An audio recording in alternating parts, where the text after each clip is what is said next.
வாலிபரே, இடற வைக்கும் இடறல்களை தாண்டிடு. இடறல்: ஒருவர் போக வேண்டிய இடத்துக்குப் போகக்கூடாதபடி பாதையில் வருகிற தடைகளை இடறல்கள் என்று பொதுவாக சொல்வார்கள். ஆனால் வேதத்தின்படி ஒருவனுடைய பார்வை, பேச்சு, நடக்கை, செயல்கள் மற்றவர்களை பாவம் செய்யத் தூண்டுவதாக இருந்தால் அது இடறல் எனப்படும். அப்படி செய்கிறவர்களை இடறல் உண்டாக்குகிறவர்கள் என்று வேதம் சொல்கிறது.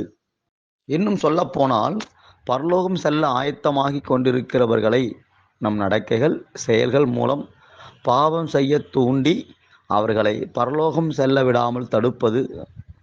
முதலில் இடறல் ஒரு பாவம் என்பதை உணர வேண்டும். அக்கிரமமாகிய இடறல் என்று வேதம் சொல்கிறது. எசேக்கியேல் 14:3-4-7. இடறல்கள் மிகவும் ஆபத்தானவை. ஏனென்றால் அது மற்றவர்களை பாவத்தில் விழச் செய்யும். இந்த இடறல் என்கிற பாவத்தை அநேகர் தெரிந்தும் தெரியாமலும் செய்கிறார்கள். துப்பட்டா அணியாமல் பொது இடத்திற்கு வரும் பெண்களால் ஆண்களுக்கு இடறல். லஞ்சம் வாங்காத உண்மையான அரசு அதிகாரிக்கு தன் காரியம் நடப்பதற்கு லஞ்சம் கொடுப்பவர்களால் இடறல். மதுபான பழக்கமில்லாத ஒருவருக்கு மதுபானத்தை குடிக்க கொடுக்கும் நண்பர்களால் இடறல்.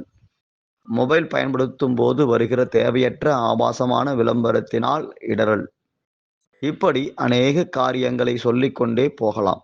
பாருங்கள், இயேசு தம்முடைய சிலுவை பாடுகளை குறித்து சீஷர்களிடம் முன் அறிவித்த போது பேதுரு இயேசுவிடம், உமக்கு இப்படி நடக்கக்கூடாது, இனிமே இப்படி பேசக்கூடாது என்று கடிந்து கொண்ட போது இயேசு பேதுருவை பார்த்து, நீ எனக்கு இடறலாயிருக்கிறாய் என்றார். இயேசு பாடுபட்டு மரித்து உயிரோடு எழும்ப வேண்டும் என்பது தேவ சித்தம். ஆனால் பேதுரு தேவ சித்தம் நிறைவேற இடறலாயிருந்தான். மத்தேயு 16:29-33 நாம் ஒரு நாளும் மற்றவர்களுக்கு இடறலாயிருக்கக்கூடாது என்று இயேசு கற்றுக் கொடுத்தார்.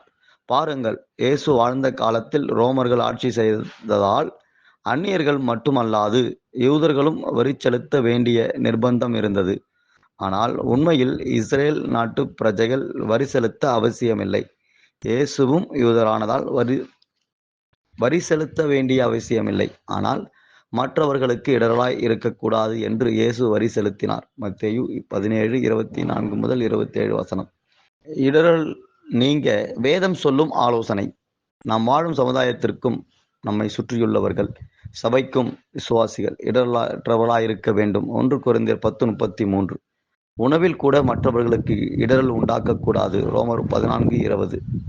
இடரல் உண்டாக்குகிறவர்களை குறித்து எச்சரிக்கையாயிருக்க வேண்டும். ரோமர் 16:17. இடரல் உண்டாக்குகிறவர்களுக்கு வரும் தண்டனை. எந்த மனிதனால் இடரல் வருகிறதோ அவனுக்கு ஐயோ என்று வேதம் சொல்கிறது. ஐயோ என்ற வார்த்தை சாபத்தை குறிக்கும். இடரல் உண்டாக்கினால் முதலில் சாபம் வரும், பிறகு மரணம் வரும்.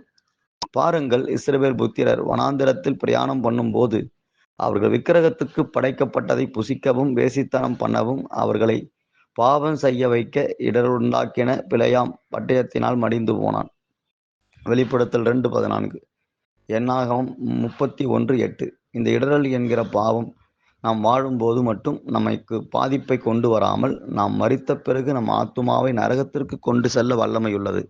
என்னிடத்தில் விசுவாசமாயிருக்கிற இந்த சிறியரில் ஒருவனுக்கு இடரல் உண்டாக்குகிறவன் எவனோ அவனுடைய கழுத்தில் எந்திரக்கல்லை கட்டி சமுத்திரத்தின் ஆழத்திலே அவனை அமிழ்த்துகிறது அவனுக்கு நலமாயிருக்கும். மத்தேயு 18:6. நாம் வாழ்ந்து கொண்டிருக்கிற இந்த நவீன உலகில் வாலிபர்களாகிய நாம் ஃபேஷன், ட்ரெண்ட் என்ற பெயரில் மற்றவர்களுக்கு இடரலாயிருக்கிறோமா என்பதை ஆராய்ந்து பார்ப்பது அவசியம்.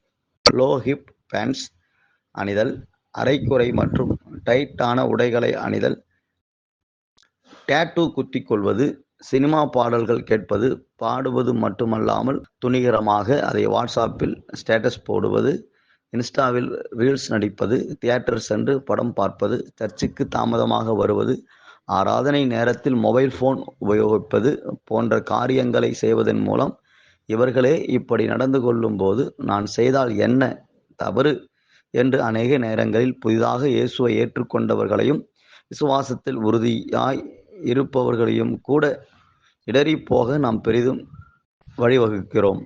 அது மட்டுமல்ல, புறஜாதி மக்கள் இயேசுவை ஏற்றுக்கொள்ளாமல் இருப்பதற்கு அநேக காரணங்கள் இருந்தாலும் அதில் முக்கியமான காரணம் கிறிஸ்தவர்களும் அவர்களின் சாட்சியற்ற வாழ்க்கையுமே. இதை கேட்கிற வாலிப சகோதரனே, சகோதரியே, ஒருவேளை இத்தனை நாட்கள் நீ வாழ்ந்த வாழ்க்கையின் மூலம் மற்றவர்கள் இடறிப்போக ஏதோ ஒரு வகையில் நீ காரணமாயிருந்திருப்பாயானால், இனிமேல் என் செயல்கள் நடக்கைகள் மூலம் மற்றவர்களுக்கு இடரல் உண்டாக்காமல் இருப்பேன் என்று இன்று தீர்மானம் செய்யுங்கள். ரோமர் 14:13. பிசாசானவன் இடரல் என்கிற பாவத்தை செய்ய வைத்து நைசாக நம்மை நரகத்திற்கு கொண்டு போக தீவிரமாக செயல்படுகிறான். எனவே இந்த எச்சரிப்பை உணர்ந்து இந்த பாவத்தின் மூலம் வருகிற நரக தண்டனைக்கு தப்பித்துக் கொள்ளுங்கள். வாலிபரே, இடர வைக்கும் இடரல்களை தாண்டிடு. நாம் ஜெபிப்போம். பிதாவாகிய தேவனே, இந்த நாளிலே வாலிப பிள்ளைகள் அநேக காரியங்களால் இடறுகிறதை நாங்கள் பார்க்கிறோம் அப்பா. அநேகர் இடரல்களை முன்னே வைப்பதை நாங்கள் பார்க்கிறோம் அப்பா. பலமான ஒரு விசுவாச வாலிபன் கூட மற்ற வாலிபர்கள் மூலம், மற்ற இயேசுவை நாம் தெரிவிக்கப்பட்ட பிற கிறிஸ்தவ வாலிபர்கள் மூலமாக கூட இடறி போவதை நாங்கள் பார்க்கிறோம் அப்பா. அன்பு தகப்பனே, இடரல் உண்டாக்குகிறவர்களுக்கு ஐயோ என்று சொல்லி நாங்கள் பார்க்கிறோம் ஐயா. இடரல்கள் யார் மூலமாய் வருகிறதோ அவர்களுக்கு ஐயோ என்று சொல்லி பார்க்கிறோம் ஐயா.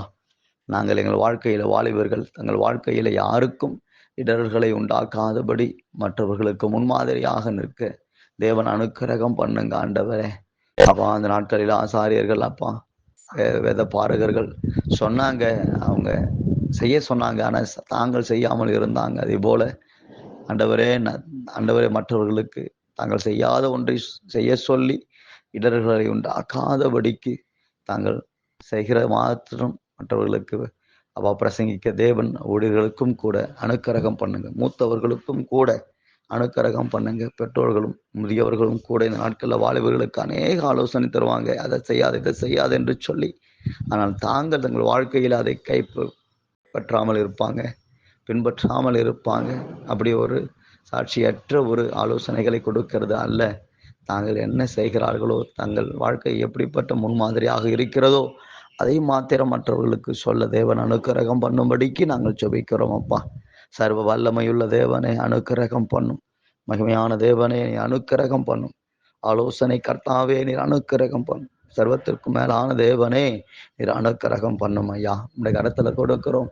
வாலிப பிள்ளைங்க இந்த நாட்டுக்கு செல்போன் மூலமாய், அணிகிற ஆடைகள் மூலமாய், ஆண்டவரே அப்பா, இன்டர்நெட் மூலமாய் அப்பா தேவனே, சபைகளிலும் கூட பலவிதமான இடர்களை மற்றவர்கள் உண்டாக்குகிறவர்களா இருக்கிறாங்க.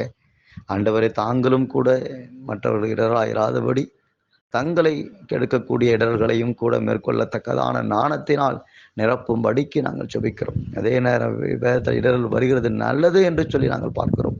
இடர்கள் வரும்போது தங்கள் விசுவாசம் அங்கு பட்சிக்கப்படுகிறது.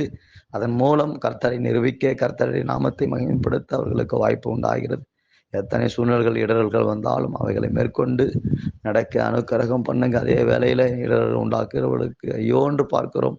அவர்களுடைய ஆண்டவரே, சிறியவர்கள் யாருக்காக இடர்கள் உண்டாக்கினால் எந்த கல்லை கழுத்திலே கட்டி அவர்கள் ஆழக்கடை சமுத்திரத்தின் ஆழத்திலே போட வேண்டும் என்று சொல்லப்பட்டிருக்கிறது அப்பா.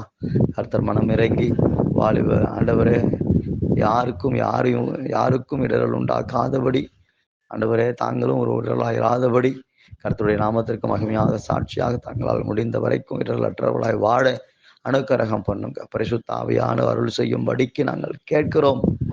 ஆண்டவரே, எந்த இடர்களையும் தாண்டி போகத்தக்கதாக தேவன் அனுக்கிரகம் பண்ணும். செய்கிற அன்புக்காக நன்றி. இயேசு கிறிஸ்துவின் நாமத்தில் என்று சொல்லி ஜெபிக்கிறோம் பிதாவே.